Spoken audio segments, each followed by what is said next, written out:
Voici le deuxième cours sur le livre de Daniel. Dans cette vidéo, nous parlerons du contexte du livre de Daniel dans la Bible hébraïque. Ce cours sera un peu plus long et il y aura plus de contenu que dans la première vidéo, et peut-être même que dans les autres vidéos de cette série. Mais il est important de comprendre tout ce contenu afin de pouvoir placer Daniel dans la vue d'ensemble de la Bible. Il y a plusieurs différentes interprétations d'érudits concernant différents aspects du livre de Daniel. Et nous essaierons de traiter ces questions, au moins en introduction dans cette vidéo. Daniel est déporté à Babylone alors que Jéhoïakim échange sa loyauté de l'Égypte à Babylone. Vous vous rappelez sûrement dans le dernier cours que Nebuchadnezzar a forcé Jéhoïakim à changer sa loyauté, et à cette époque, il envoie à Babylone les plusieurs jeunes nobles de la cour de Jérusalem pour qu'ils puissent être éduqués dans toute la connaissance babylonienne. Ces hommes, après 3 ans d'éducation, entreraient au service du roi, soit dans le corps diplomatique, ou possiblement comme conseiller du roi babylonien. Mais dans tous les cas, Daniel a été un des premiers du peuple de Jérusalem à aller à Babylone. Vous vous rappelez que Jérémie a prêché pendant le règne de Jéhoïakim. Si c'est le cas, alors Daniel peut avoir été exposé au ministère de Jérémie avant son voyage à Babylone. Nous savons, dès le chapitre 9 de Daniel, qu'il est pleinement au courant des prédictions de Jérémie que l'exil durerait 70 ans. Après qu'il soit arrivé à Babylone, Daniel a sûrement été exposé à la plupart du ministère d'Ézéchiel. Ézéchiel, bien sûr, est venu à Babylone un peu plus tard que Daniel, après la mort de Jéhoïakim et après l'exil de Jéhoïakin, au moment où Nebuchadnezzar voulait établir Sédécias comme roi marionnette sur Jérusalem. Étant donné la proéminence d'Ézéchiel dans la communauté en exil, c'est fort possible que Daniel ait été exposé à ces prophéties, également bien qu'il n'y ait pas de référence directe à Ézéchiel dans le livre de Daniel. C'est important de comprendre quelque chose au sujet des 3 collections de littérature hébraïque qui nous sont parvenues depuis les temps antiques. Celle avec laquelle nous sommes le plus familiers, c'est la Bible hébraïque, ce que les chrétiens appellent l'Ancien Testament, et elle est canonique pour les protestants, les catholiques, les orthodoxes ainsi que les juifs. Tous la considèrent comme l'Écriture. Il y a cependant une deuxième collection qui a été faite pendant la période intertestamentaire qui s'appelle les Apocryphes. Cette collection en particulier est canonique pour les catholiques et les orthodoxes, mais elle n'a jamais été acceptée comme canonique ni par les protestants ni par les juifs.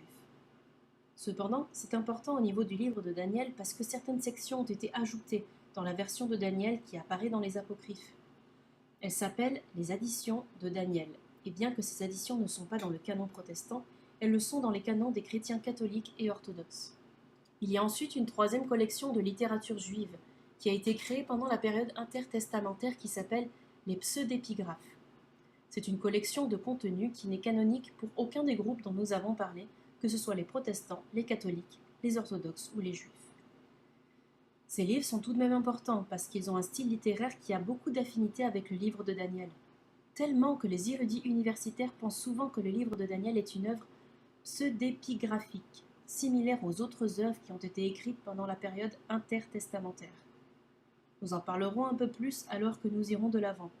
Mais ici, c'est important que vous réalisiez que ce sont les 3 blocs de matériel qui nous sont parvenus de la tradition juive et le livre de Daniel est, d'une manière ou d'une autre, lié aux 3.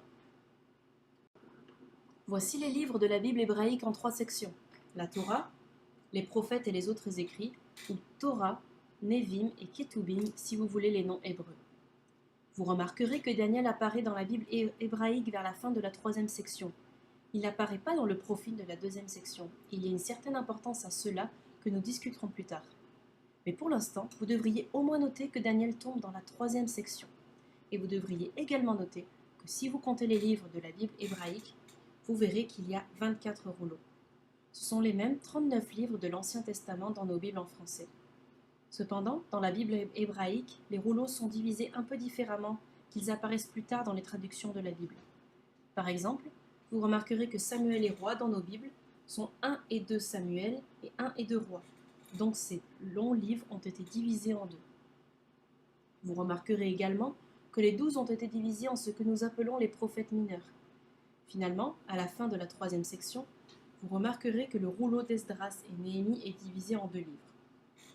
Le livre d'Esdras et le livre de Néhémie. Le livre de Chroniques a été divisé en 1 et 2 Chroniques. Donc même s'il y a 24 livres dans la Bible hébraïque, elle comprend le même contenu que les 39 livres dans nos Bibles en français. Parlons maintenant un peu plus de la littérature apocalyptique. C'est la littérature qu'on retrouve dans la troisième collection d'écrits juifs traditionnels qu'on appelle pseudépigraphes. La littérature apocalyptique est un style littéraire qui a ses racines dans le canon de l'Ancien Testament. Par exemple, vous avez diverses sections dans le livre d'Ésaïe, 2 grandes sections dans le livre de Zacharie et quelques chapitres dans le livre de Daniel qui sont écrits dans le même style. Ils sont écrits dans un style qui semble décrire la fin du monde. Dans les Apocryphes, la deuxième collection d'écrits juifs, il y a aussi un livre qui est écrit avec un style apocalyptique. Il s'agit de 2 Esdras. Mais la plupart des écrits dans ce style viennent de la troisième large section, qu'on appelle les pseudépigraphes. Ici, vous remarquerez que plusieurs s'appellent l'Apocalypse comme l'Apocalypse d'Abraham, l'Apocalypse d'Adam, l'Apocalypse d'Élie. Vous remarquerez qu'il y en a un qui s'appelle l'Apocalypse de Daniel. Il ne s'agit pas du même récit que le livre de Daniel dans nos Bibles. Cependant, il est attribué à Daniel et il apparaît dans les pseudépigraphes. Il y a divers autres livres dans ce genre littéraire également, et d'ailleurs, dans ce PowerPoint, je n'ai pas listé toute la littérature apocalyptique qui apparaît dans la tradition juive, mais il y a les œuvres les plus importantes. Il y a des caractéristiques principales à la littérature apocalyptique juive et puis des caractéristiques secondaires. Je vais rapidement parler des deux. Les caractéristiques principales sont que la littérature apocalyptique offre généralement une révélation spéciale de ce qui se passe dans le monde spirituel et dans le monde invisible des anges, le monde des démons, le monde de Dieu, le monde de Satan. Ces révélations spéciales sont généralement données par un genre de guide angélique qui permet au lecteur de faire un saut derrière le rideau et de voir les choses qui ne sont pas visibles dans la vie ordinaire.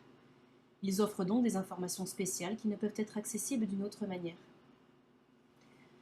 Dans la littérature apocalyptique, il y a habituellement un dualisme de pouvoir dans lequel la puissance du bien est confrontée à la puissance du mal.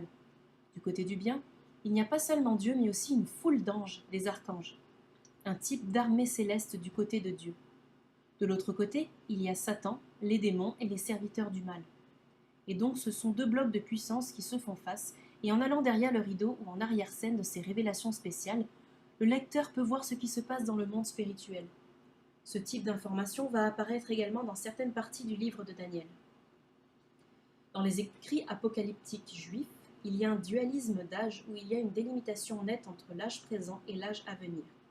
Plutôt qu'une transition graduelle entre l'âge présent et l'âge futur, il y a un cataclysme net qui marque la fin de l'âge présent et qui commence l'âge futur. Ici, le cataclysme net sera l'intervention de Dieu d'une manière puissante et évidente. Habituellement, il y a l'idée d'un grand conflit, d'une grande guerre entre les puissances du bien et les puissances du mal. Et donc ce dualisme d'âge et cette fin claire et nette, le cataclysme met un terme à l'âge présent et commence le nouvel âge. Les écrits apocalyptiques juifs contiennent également beaucoup de symbolisme, particulièrement des symboles d'animaux, parfois des symboles de plantes et surtout des symboles de nombres. Les nombres dans la littérature apocalyptique, comme 7, 3, 10 ou 1000, portent une valeur symbolique qui va bien au-delà de leur valeur mathématique. Donc il faut y porter attention. On verra un peu de cela dans Daniel. D'ailleurs, il y a souvent des symboles animaliers qui représentent pas juste des créatures à 4 jambes, comme 4 pour nous, mais ils représentent plutôt des entités politiques et les puissances du monde. On verra cela dans Daniel également. Parfois, il y a un symbole pour un corps céleste comme les étoiles, le soleil, la lune. Ces choses se trouvent dans Daniel. Vous verrez des connexions avec ces caractéristiques de la littérature apocalyptique. Il y a également des perturbations cosmiques qui sont typiquement décrites dans la littérature apocalyptique où le système stellaire commence à s'effondrer et le soleil et la lune sont assombris. Ce genre de choses est assez typique dans la littérature apocalyptique. En allant derrière le rideau pour voir le monde invisible, on verra des anges, des démons. On verra des archanges. En fait, c'est dans Daniel que nous rencontrons pour la première fois des archanges. Plus tard, on les verra plus largement dans la littérature apocalyptique juive. Vous verrez aussi Satan et son développement. Satan n'est pas vraiment souvent mentionné dans l'Ancien Testament. Vous le trouverez seulement dans le livre de Job, dans le livre de Zacharie et un bref moment dans les Chroniques. Mais dès que vous arrivez à la littérature apocalyptique, vous trouverez tout un travail sur le développement de la démonologie et la satanologie, ainsi que le développement des anges. Finalement, il y a souvent dans la littérature apocalyptique un champion ou un héros qui est du côté de Dieu. C'est une figure messianique et parfois il s'appelle le Fils de l'homme. Ce titre se trouve dans le livre de Daniel, mais vous le trouvez également dans le livre de 1 Enoch, et plus tard bien sûr, ce titre sera utilisé par Jésus dans le Nouveau Testament. Dans cette figure messianique, dans la littérature apocalyptique juive, est le champion du côté de Dieu et dirige les armées de Dieu, qui a la victoire sur la puissance du mal. Il y a quelques caractéristiques secondaires également, et l'une sont les pseudonymes. La plupart des livres qui sont dans le corpus juif apocalyptique sont des livres qui sont attachés à des noms de gens anciens, des gens comme Enoch, Élie, Abraham ou Adam. Ces œuvres n'ont certainement pas été écrites par ces gens, mais sous leur nom comme un pseudonyme. Parfois, les érudits universitaires partent du principe que c'est le cas pour le livre de Daniel, qu'il a aussi été écrit sous un pseudonyme, et on parlera plus de cela plus tard. Dans tous les cas, c'est une caractéristique de la littérature apocalyptique que vous trouverez dans cette collection de pseudépigraphes. Ces œuvres ont aussi souvent une touche de pessimisme concernant l'âge présent. En d'autres termes, ils voient l'âge présent sans espoir, abandonné au mal, qu'il n'y a que quelques valeurs qui rachètent l'âge présent, et ça demande l'intervention de Dieu pour terminer cet âge présent, afin que la puissance du bien soit exaltée. Et finalement, les œuvres apocalyptiques contiennent habituellement des pseudo-prophéties, ou ce qu'on pourrait en fait appeler prophétie après les faits. Parfois, ils écriront quelque chose qui est historique, mais ils vont l'écrire comme s'il était donné en prophétie. Donc même si ce n'est pas de vraies prophéties du futur, elles ressemblent à des prophéties du futur, mais elles ont été données après que le fait ait eu lieu, et parfois les érudits universitaires diront que c'est le cas du livre de Daniel. Ils diront que le livre de Daniel contient des pseudo-prophéties. Nous parlerons de cela plus en détail dans un instant. Maintenant, quelques mots concernant le langage biblique du livre de Daniel que vous trouvez dans vos Bibles. Il nous vient de deux langues antiques, l'hébreu et l'araméen. Si vous regardez aux additions de Daniel qui sont dans les apocryphes, la partie de Daniel est en grec. L'hébreu est une langue sémitique occidentale qui a eu une forme standardisée autour du XIVe siècle avant Jésus-Christ. La plupart de l'Ancien Testament est écrit en hébreu, ainsi qu'environ la moitié du livre de Daniel. L'araméen utilise le même alphabet que la langue hébraïque, mais c'est une langue distincte. C'est la langue internationale de la diplomatie dans le Proche-Orient antique que les Assyriens, les Babyloniens et les Hébreux ont utilisée. Dans quelques parties du livre de Daniel, elles sont écrites en araméen, particulièrement la partie du milieu du livre. Vous trouverez également des parties du livre d'Esdras qui sont en araméen, et il y a quelques mots et phrases du Nouveau Testament qui sont en araméen également, mais nous nous concentrerons sur les parties qui sont dans Daniel. Après la conquête d'Alexandre le Grand, où il prit l'Empire perse, le grec devient utilisé largement dans le monde antique, et la plupart du Nouveau Testament, bien sûr, est écrit en grec. Cependant, ce qu'on appelle les additions de Daniel sont les apocryphes qui sont écrites en grec, et donc il y a un lien avec Daniel au sujet de la langue grecque également. Donc ces trois langues se trouveront dans nos lectures de Daniel. Voici les langues qui apparaissent dans le livre de Daniel. Daniel commence en hébreu, et dès le premier verset jusqu'au milieu du 4e verset du chapitre 2, nous avons la partie d'introduction du livre. Mais dès que vous arrivez au milieu du chapitre 2, verset 4, la langue change soudainement en araméen. Vous ne le remarquerez pas en français. Selon la version de Bible que vous lisez, vous trouverez une note de bas de page qui vous dira cela, mais c'est très évident dans le texte original. La langue du milieu du livre de Daniel, depuis le chapitre 2, verset 4, jusqu'à la fin du chapitre 7, sera l'araméen. Ensuite commence le chapitre 8 de Daniel où on retourne à l'hébreu. Quant aux additions de Daniel, ces 4 blocs de matériel qui sont écrits en grec, ce sont la prière d'Azaria, qui est l'un des jeunes hommes qui est envoyé à Babylone, le cantique des 3 jeunes gens, qui décrit un chant de louange à Dieu qu'ils ont chanté pendant qu'ils étaient dans la fournaise, l'histoire de Suzanne, qui est une histoire où Daniel aide en exonérant une jeune femme qui est innocente, mais qui était accusée d'adultère, et ensuite l'histoire de Bel et le dragon, où Daniel démontre la folie d'adorer le dieu serpent à Babylone. Maintenant, si vous lisez une version catholique de la Bible, vous trouverez celle-ci comme extension du chapitre 3. Donc le chapitre 3 est bien plus long dans la Bible catholique que dans la Bible protestante.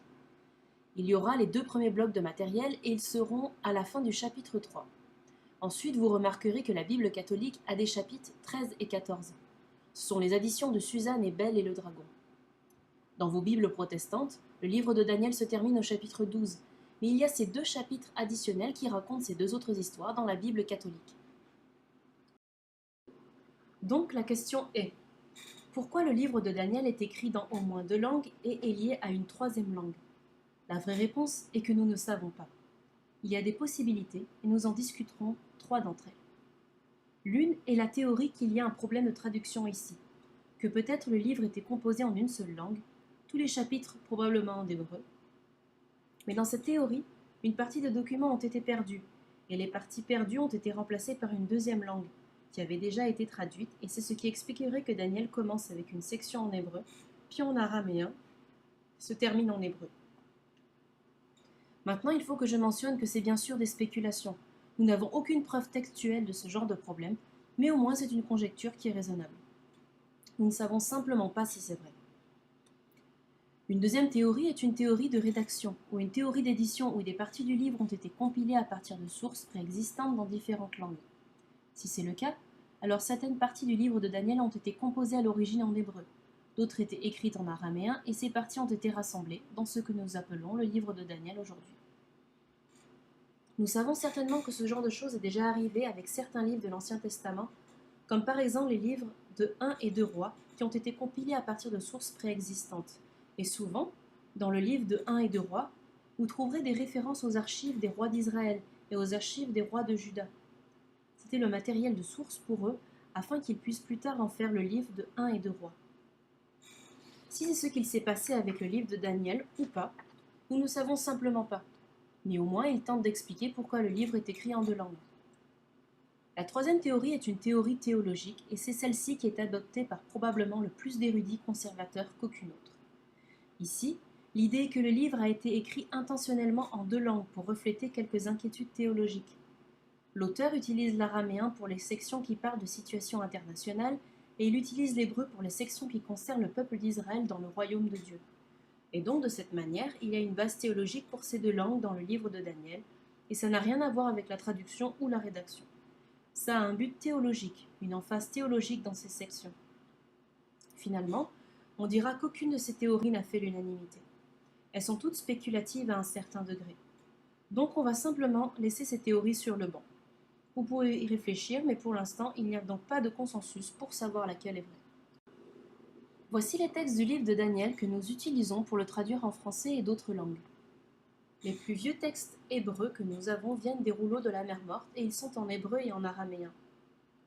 Nous avons également des traductions araméennes du livre de Daniel dans ce que nous appelons le Targum. Ce sont donc des rouleaux de la mer Morte, assez vieux, qui datent d'environ 2 siècles avant le temps de Jésus. Le Targum, qui est en araméen, arrive un peu plus tard. Il y a cependant une version plus vieille de Daniel, mais c'est dans une langue traduite et il s'agit de la Septante. Ici, le livre de Daniel a été traduit en grec et c'est encore plus vieux que les rouleaux de la mer Morte. Cependant, parce que ce n'est pas la langue d'origine de Daniel, il porte un peu moins de poids que le texte dans les rouleaux de la mer Morte. Dans la première ère chrétienne, le livre de Daniel a été traduit en plusieurs autres langues. Il a été traduit en latin, en syriaque et ensuite il y a un chrétien qui s'appelait Théodosien qui a traduit le livre de Daniel en grec.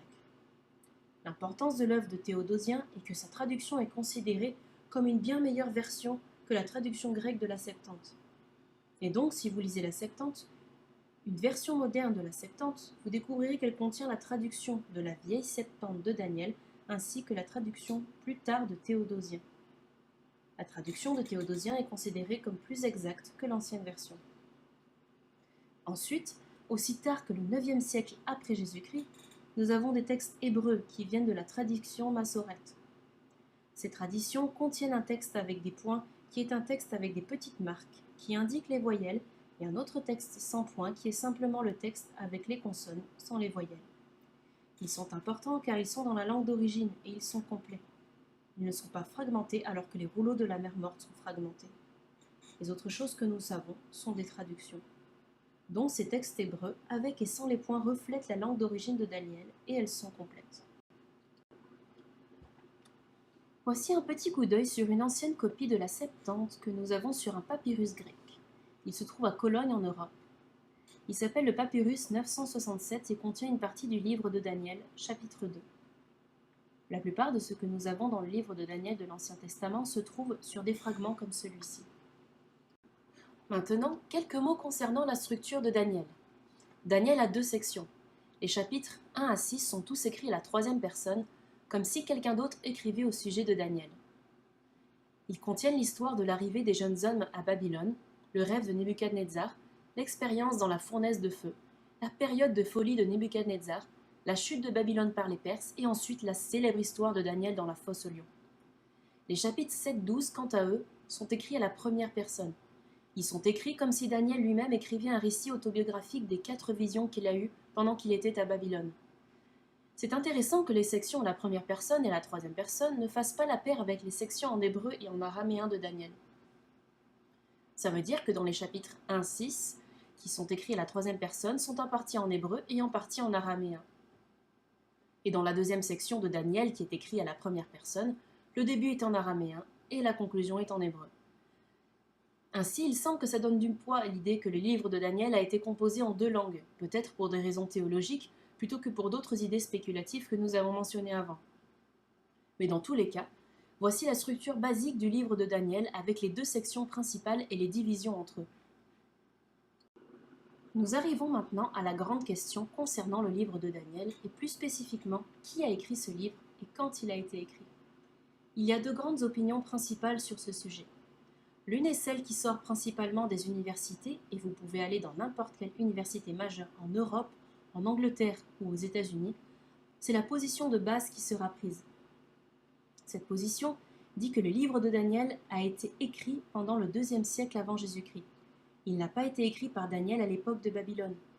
Il a été écrit plus tard que cela, et c'est pourquoi le livre de Daniel apparaît dans la 3e section de la Bible hébraïque, plutôt que dans la section du milieu de la Bible hébraïque. Cette théorie s'appuie spécifiquement sur les visions dans Daniel 8, 11 et 12, car ce sont les visions les plus détaillées historiquement dans le livre, et elles ont énormément de détails sur le contenu de l'histoire du 2e siècle. Elles parlent en partie du 3e siècle avant Jésus-Christ, mais principalement du 2e siècle. Et elles contiennent ce genre de détails que la plupart des historiens modernes à l'université pensent que seul quelqu'un qui a vécu ces événements se passer et qui était au courant intimement de l'histoire peut avoir écrit ces prophéties. Ces érudits universitaires diront que le livre de Daniel est écrit comme une prophétie après les faits, et ils incluraient le livre de Daniel comme une œuvre pseudépigraphique. De plus, il y a quelques mots grecs et perses dans le livre de Daniel qui se trouvent seulement à quelques occasions. Par exemple, des instruments de musique décrits dans Daniel chapitre 3, où la musique joue, et chacun est supposé se prosterner devant l'image de Nebuchadnezzar. Ce sont nos mots grecs, par exemple, et il semble un peu hors contexte si le livre de Daniel est écrit aussitôt que le 6e siècle avant Jésus-Christ. Ils semblent certainement à leur place au 2e siècle, alors que la plupart du monde parle grec. De plus, les érudits universitaires diront que le style apocalyptique de Daniel est plus présent au 2e siècle, quand tous les autres pseudépigraphes ont été écrits. Ils incluront simplement Daniel comme l'une de ses œuvres.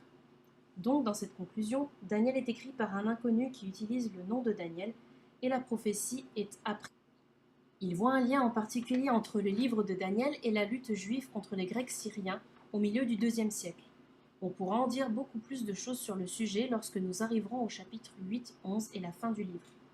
Mais gardez simplement en tête qu'il y avait une grande lutte entre les Juifs et l'empire d'Alexandre le Grand. Les érudits universitaires disent que le livre de Daniel se préoccupe de cette période de l'histoire en particulier. L'approche plus conservatrice au livre de Daniel, qui est celle que je vais prendre pour cette série d'enseignements, soutient que c'est le Daniel du 6e siècle, que le livre a été compilé ou semble avoir été compilé par lui, que les sections à la première personne ont été écrites par le Daniel du 6e siècle avant Jésus-Christ, et qu'il n'y a pas de pseudonyme à ce livre. Si on accepte la légitimité de la prophétie prédictive, l'idée que Dieu est en fait souverain et qu'il connaît le futur et le passé, alors les détails précis et justes sur la série d'événements du 2e siècle n'est pas un problème. Dieu voit ces choses aussi clairement qu'il voit le passé et à travers les prophètes, il est capable de prédire ces choses en grand détail. Donc, si quelqu'un accepte la nature miraculeuse de l'écriture et la nature miraculeuse de la prophétie, alors la légitimité de la prophétie prédictive ne doit pas être remise en question. En fait, l'idée que Daniel apparaisse dans la 3e section de la Bible hébraïque n'est pas aussi choquant que ça en a l'air, puisqu'il y a un autre livre, Zacharie, qui a un style apocalyptique également, et il est dans la 2e section de la Bible hébraïque. La chose probablement la plus importante pour la plupart des chrétiens conservateurs est que Jésus lui-même ratifie le livre de Daniel à Daniel le prophète. Si Jésus pensait qu'il avait été écrit par Daniel le prophète, alors la seule manière pour qu'il ne soit pas écrit par Daniel le prophète et que soit Jésus était ignorant, mais à ce moment-là, beaucoup de chrétiens auraient de la difficulté à accepter cela, ou alors Jésus s'adapte à la situation historique dans laquelle il se trouvait, en soutenant quelque chose qui n'était pas la vérité. Donc, le fait que Jésus accrédite le livre de Daniel à Daniel le prophète a eu beaucoup de poids pour la plupart des érudits conservateurs, et en fait a beaucoup de poids pour moi-même. Dans tous les cas, je discuterai ces deux points de vue alors que nous traverserons le livre de Daniel. Gardez en tête que pour mon propre intérêt, je suis dans le camp de ceux qui pensent que Daniel a été écrit dans le 6e siècle avant Jésus-Christ, mais je suis très familier avec l'approche universitaire et je vous en parlerai également. La manière dont on va répondre à la question de l'auteur et de la date va avoir une grande importance sur votre compréhension du sens du livre de Daniel. Il y a en fait 3 approches principales au livre de Daniel, et en plus de ces 3, il y a aussi toute une variété d'approches mineures, dont nous n'aurons probablement pas le temps de parler dans cette série de cours, mais j'aimerais parler des 3 points de vue principaux alors que nous traverserons les chapitres de Daniel. Nous nous référerons à ces 3 points de vue à différents moments. L'un d'eux s'appelle le point de vue maccabéen. Il s'agit du point de vue critique des érudits universitaires. Dans ce point de vue, le livre de Daniel parle de la chute de Jérusalem sous Nebuchadnezzar, où le temple fut brûlé jusqu'à l'oppression d'un dirigeant gréco-syrien appelé Antiochus Épiphane, le 4, qui nous amène à 167 avant Jésus-Christ. Dans ce point de vue, il n'y a virtuellement rien du livre de Daniel qui s'étend au-delà de 167 avant Jésus-Christ. Le livre de Daniel est pris dans la période, quelques siècles avant le temps de Jésus. Dans ce point de vue en particulier, les visions du livre de Daniel concernent la lutte des Juifs contre les Gréco-Syriens, et les Juifs sont sous le leadership d'un homme appelé Judas Maccabée. C'est pour cela que ça s'appelle le point de vue maccabéen. Judas Maccabée est le général de l'armée juive qui s'oppose aux Gréco-Syriens, et donc tout le contenu des visions de Daniel concerne cette période. Il y a un deuxième point de vue, cependant, qui est devenu très populaire parmi les chrétiens conservateurs pendant les derniers siècles. Ce point de vue est appelé le point de vue dispensationel. Il a commencé en Angleterre parmi les frères Plymouth vers les années 1830, mais à la fin du XIXe siècle, il a bougé aux États-Unis et il est devenu très populaire parmi les chrétiens conservateurs. De plus, comme les chrétiens des États-Unis ont souvent envoyé des missionnaires dans diverses parties du monde, ce point de vue a été porté par des missionnaires, et donc il est connu virtuellement dans le monde entier. Ce point de vue en particulier dit que le livre de Daniel s'étend depuis la chute de Jérusalem au règne millénaire de Jésus-Christ à la fin des temps. C'est en fait son emphase, le futur et non le passé, et il se focalise premièrement sur ce qui va se passer à la fin des temps. Nous parlerons également de ce point de vue en particulier puisque peu importe où vous faites du ministère, vous rencontrerez ce point de vue et vous trouverez des chrétiens qui le soutiennent. Ensuite, il y a le point de vue plus ancien. En tout cas que le point de vue dispensationel est en fait plus vieux que le point de vue maccabéen. Dans ce point de vue, qui est le plus vieux point de vue du livre de Daniel et qui est aussi généralement soutenu par les chrétiens conservateurs, s'appelle le point de vue messianique ou le point de vue traditionnel. Il s'étend de la chute de Jérusalem à l'arrivée du Messie, mais l'emphase ici est beaucoup plus sur la première venue du Messie que sur son retour. En tant que chrétiens, nous comprenons que Jésus parle du fait qu'il va revenir, et donc il a son arrivée et son retour. Et dans le point de vue messianique du livre de Daniel, on voit les deux idées, celle de la première venue et celle du retour du Messie. Ça va avoir un grand impact sur la manière dont vous allez interpréter certains passages de ce livre. Donc, alors que nous allons traverser les chapitres de Daniel, je reviendrai encore et encore sur ces points de vue maccabéens, dispensationnels et messianiques. Quant à ma préférence, je la dirai clairement. Je suis le point de vue messianique comme étant celui qui capture le mieux l'esprit du livre de Daniel. Dans ce point de vue, le but du livre de Daniel nous offre une vision des plans futurs de Dieu pour son peuple, comme je l'ai décrit sur la diapo suivante.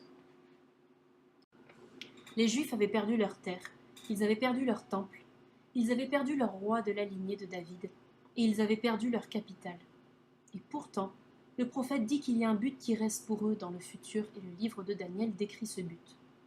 Ce but qui concerne spécifiquement la venue du Messie, et qui va de la captivité de Juda au triomphe du royaume de Dieu sur le monde. Il comprend également la persécution du peuple de Dieu, la venue du Messie, la résurrection des morts et le dernier jugement. Donc, alors que je parlerai au sujet de ces 3 points de vue en traversant le livre de Daniel, vous verrez qu'il y a des chrétiens qui soutiennent l'un ou l'autre point de vue. Pour ce qui me concerne, vous pouvez me mettre dans le camp de l'interprétation messianique, et j'essaierai d'être juste avec toutes les interprétations alors que nous traverserons le livre.